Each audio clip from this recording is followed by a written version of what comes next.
प्यारे बच्चों, सुप्रभात। आज हम करेंगे नमक का दरोगा पाठ का अगला पार्ट। थोड़ी देर तक सन्नाटा रहा। सन्नाटा था सुनापन, शांति। आदमियों में कुछ कानाफूसी हुई। कानाफूसी होता है आपस में एक दूसरे कान में बात करना। तब आगे वाले ने कहा पंडित आलोपीदीन की, और फिर दरोगा के पूछने पर एक ने कहा पंडित आलोपीदीन की ये गाड़ियाँ हैं। कौन पंडित आलोपीदीन? दातागंज के, यानी कि जो आलोपीदीन था वो दातागंज का रहने वाला था। मुंशी वंशीधर चौके। पंडित आलोपीदीन इस इलाके के सबसे प्रतिष्ठित जमींदार थे। इलाका होता क्षेत्र, प्रतिष्ठित सम्मानित। लाखों रुपए का लेन देन करते थे। इधर छोटे से बड़े कौन ऐसे थे जो उनके ऋणी न हों। व्यापार भी बड़ा लंबा चौड़ा था। बड़े चलते पुर्जे आदमी थे, यानी कि बहुत ही चालाक थे। अंग्रेज अफसर उनके इलाके में शिकार खेलने आते और उनके मेहमान होते, यानी कि उनके पास आते थे, मेहमान के रूप में रहते थे। 12 मास सदावर्त चलता रहता था, यानी कि 12 महीनों जो है उसके यहाँ अन्न का भंडारा चलता रहता था, यानी कि खाने पीने की पूरी व्यवस्था थी। मुंशी जी ने पूछा गाड़ियाँ कहाँ जाएंगी? उत्तर मिला कानपुर। लेकिन इस प्रश्न पर कि इनमें क्या है, सन्नाटा छा गया। दरोगा साहब का संदेह और भी बढ़ा। कुछ देर तक उत्तर की बाट देखकर वह जोर से बोले, क्या तुम सब गूंगे हो गए हो? हम पूछते हैं इनमें क्या लदा है? तो यहाँ से प्रश्न जो आएंगे वो देखें। प्रश्न आएगा कि किसने पूछा गाड़ियाँ किसकी हैं? तो बताएंगे दरोगा ने। उत्तर क्या मिला? पंडित आलोपीदीन की। पंडित आलोपीदीन कहाँ रहता था? दातागंज में। पंडित आलोपीदीन के पास कौन आते थे? अंग्रेज अफसर। क्यों आते थे? शिकार खेलने के लिए। किसके यहाँ सदावर्त चलता था? बताना है आलोपीदीन के। किसके यहाँ पे? आलोपीदीन के यहाँ पर जो है सदावर्त चलता रहता था। मुंशी जी ने पूछा गाड़ियाँ कहाँ जाएंगी? तो उत्तर क्या मिला? कानपुर। गाड़ियाँ कहाँ जाएंगी? कानपुर जाएंगी। जब इस बार भी कोई उत्तर नहीं मिला तो उन्होंने घोड़े को एक गाड़ी से मिलाकर बोरे को टटोला होता है खोजा। भ्रम दूर हो गया। यह नमक के डेले थे। पंडित आलोपीदीन अपने सजीले रथ पर सवार, कुछ सोते कुछ जागते चले आते थे। अचानक कई गाड़ीवानों ने घबराए हुए आकर जगाया और बोले, महाराज, दरोगा ने गाड़ियां रोक दी हैं और घाट पर खड़े आपको बुलाते हैं। पंडित आलोपीदीन का लक्ष्मी जी पर अखंड विश्वास था। वह कहा करते थे कि संसार का तो कहना ही क्या, स्वर्ग में भी लक्ष्मी का ही राज्य है। उनका यह कहना यथार्थ ही था। न्याय और नीति सब लक्ष्मी के ही खिलौने हैं। इन्हें वह जैसे चाहती है न चाहती है। लेटे ही लेटे गर्व से बोले, चलो हम आते हैं। यह कहकर पंडित जी ने बड़ी निश्चिंतता से पान के बीड़े लगा कर खाए। फिर लिहाफ ओढ़कर या ओढ़े हुए दरोगा के पास आकर बोले, बाबूजी आशीर्वाद। कहिए, हमसे ऐसा कौन सा अपराध हुआ कि गाड़ियां रोक दी गई हैं? हम ब्राह्मणों पर तो आपकी कृपा दृष्टि रहनी चाहिए। वंशीधर रुखाई से बोले, सरकारी हुक्म। पंडित आलोपीदीन ने हंसकर कहा, हम सरकारी हुक्म को नहीं जानते और न सरकार को। हमारी सरकार तो आप ही हैं। हमारा और आपका तो घर का मामला है। हम कभी आपसे बाहर हो सकते हैं। आपने व्यर्थ का कष्ट उठाया। यह तो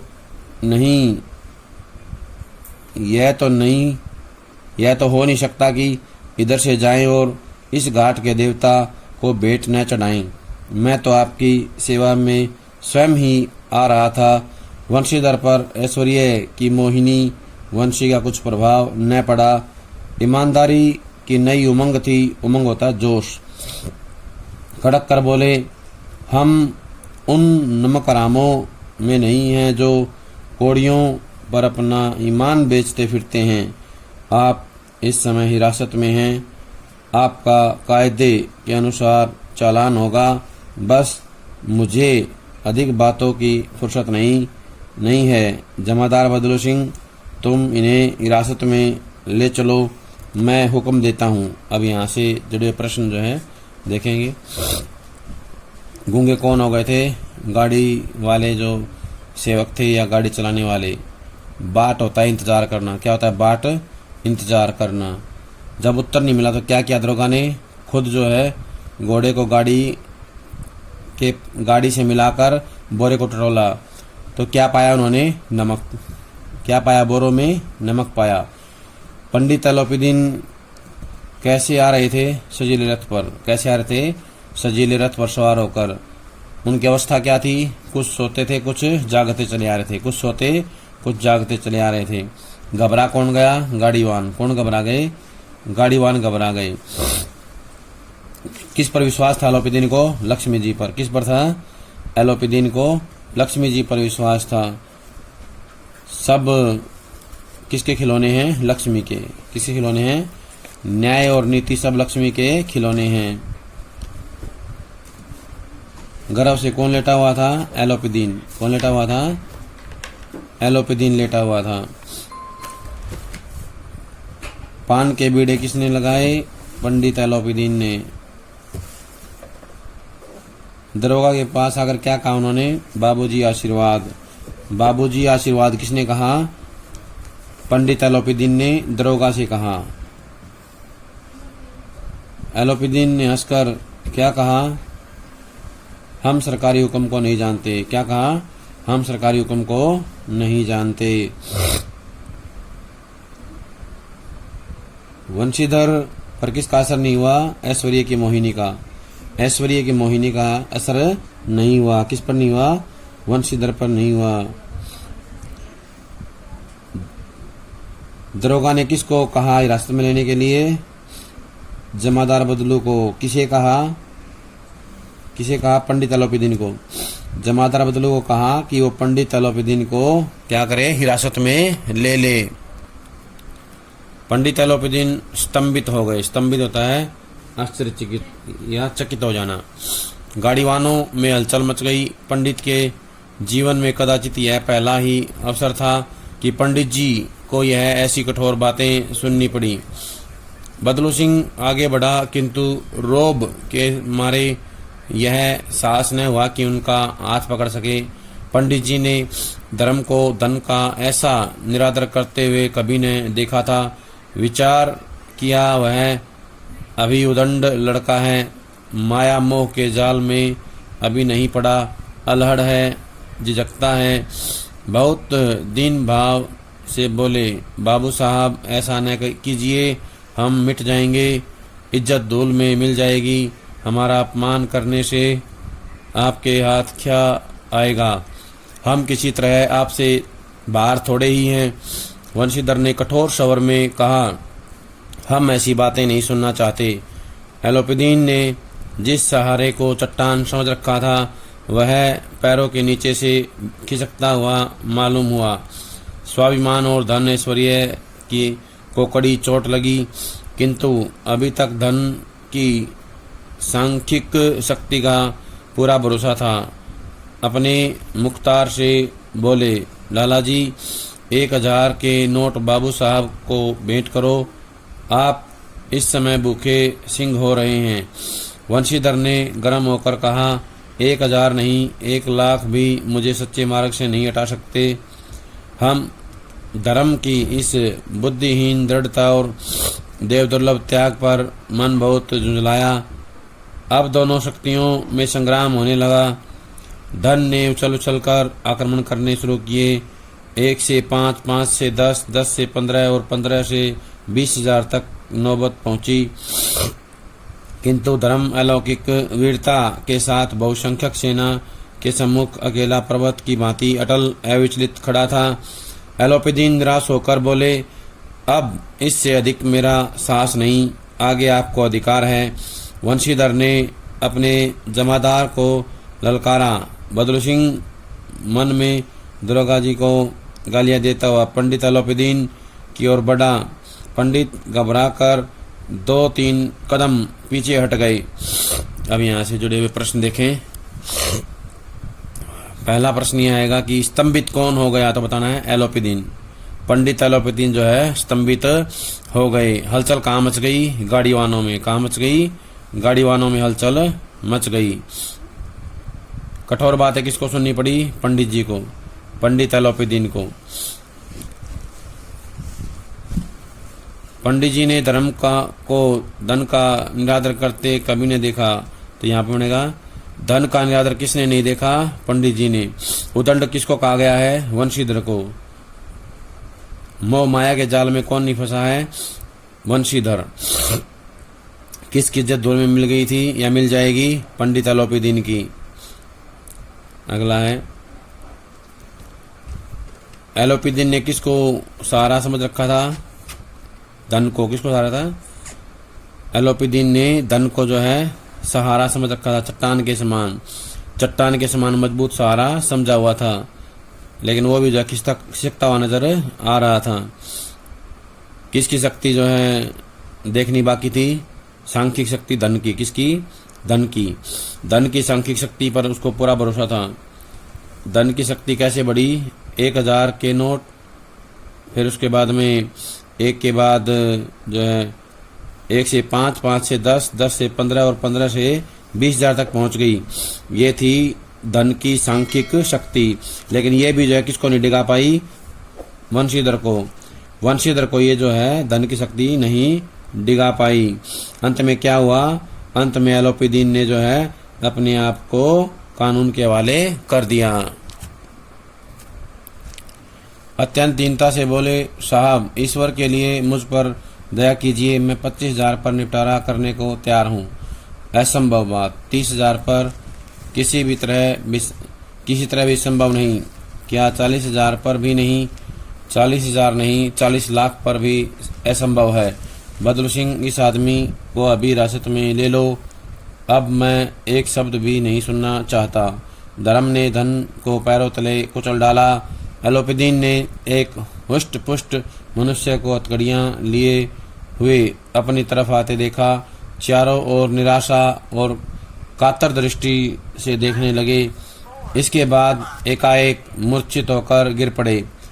दुनिया सोती थी पर दुनिया की जीभ जागती थी। सवेरे देखिए तो बालक वृद्ध सबके मुंह से यही बात सुनाई देती थी। जिसे देखिए वही पंडित जी के इस व्यवहार पर टीका टिप्पणी कर रहा था। निंदा की बौछारें हो रही थी। मानव संसार से अब पापी का पाप कट गया। पानी को दूध के नाम से बेचने वाला गवाला, कल्पित रोजनामचे भरने वाले। रोजनामचा होता है डेली का हिसाब लिखने की डायरी। हर रोज का जो हिसाब है वो जहाँ लिखा जाता है उसको बोलते हैं रोजनामचा। रोजनामचे में रोज का हिसाब किताब लिखा जाता है। अधिकारी वर्ग, रेल में बिना टिकट सफर करने वाले बाबू लोग, जाली दस्तावेज बनाने वाले सेठ और साहूकार, यह सब के सब देवताओं की भांति गर्दनें चला रहे थे।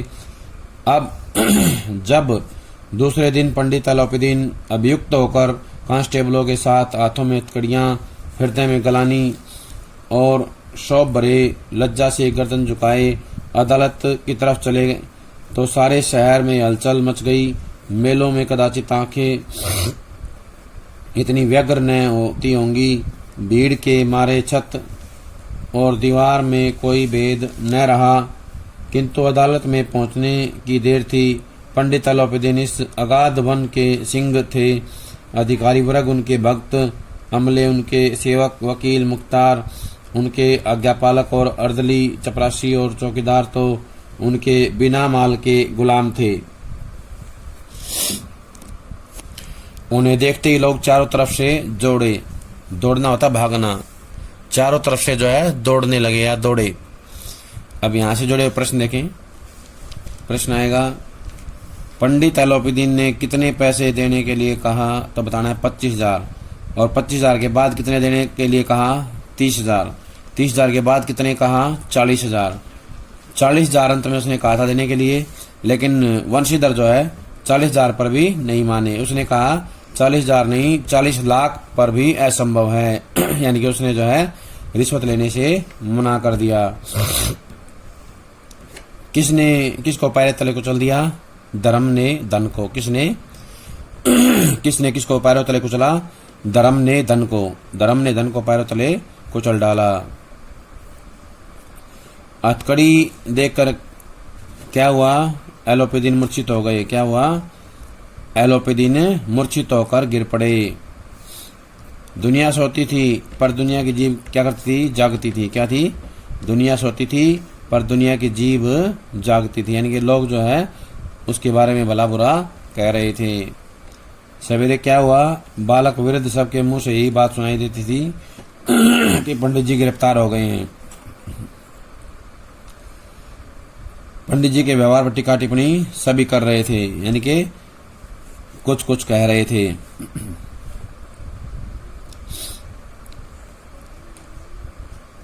हाथों में हथकड़ियां किसके लगा दी गई थी? पंडित एलोपीदीन के। किसके? पंडित एलोपीदीन के। पंडित एलोपीदीन को हथकड़ियां लगा कहाँ ले जाया गया? अदालत में। कहाँ ले जाया गया? अदालत में। बिना माल के कौन गुलाम थे? चपरासी और चौकीदार। किसके गुलाम थे? एलोपीदीन के। एलोपीदीन के बिना माल के गुलाम कौन थे? चपरासी और चौकीदार। चपरासी और चौकीदार जो है उसके बिना माल के गुलाम थे।